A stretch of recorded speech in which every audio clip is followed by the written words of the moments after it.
year is 2026. After 5 decades of silence, NASA is finally returning to the Lunar South Pole. But as the Artemis crews prepare for touchdown, a high-level whistleblower from within the Jet Propulsion Laboratory has leaked a file that changes everything. They told us the moon was a desolate, empty rock. They lied. According to these documents, we didn't stop going to the moon because of the cost. We stopped because we were warned, and the warnings have just started again. Think about it. In 1969, we had the technology of a modern-day pocket calculator. Yet we sent men to the moon 6 times.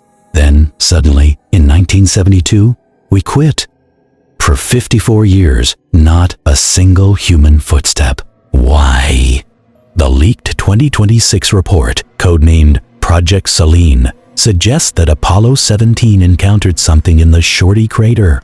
Not a malfunction, not a glitch, but a presence. A presence that has been occupying the dark side of the moon for millennia. Fast forward to January 2026. A NASA engineer working on the Lunar Gateway noticed a pattern in the seismic data. Every time our satellites pass over the Shackleton crater, the instruments record a rhythmic pulse. It's not geological, it's biological. The engineer claims he saw a 10-second video from a deep space probe. In it, a massive obsidian-like structure was seen half buried in the dust, and it was breathing.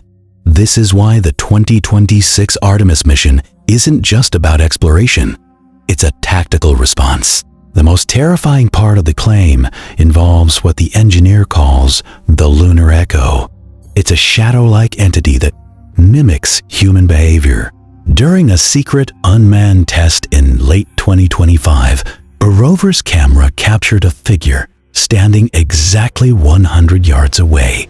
It looked like an astronaut in a 1960s-era suit.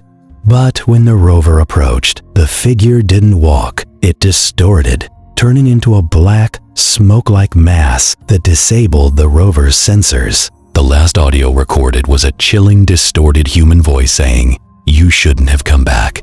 As you watch this, NASA is moving forward with the 2026 landings. But the question remains, are we going back to conquer, or are we going back to offer a sacrifice? If the lunar echo is real, our return might not just be a giant leap for mankind. It might be a death sentence. NASA hasn't officially responded to these leaks, but their increased security at Cape Canaveral says more than any press release ever could. What do you think is waiting for us in the dark? Are we alone, or are we just guests in a house that doesn't want us? Stories like this are easy to ignore, but impossible to forget. Like the video if you stayed till the end. Subscribe for more true stories hidden in plain sight. And if you have a thought, leave it in the comments.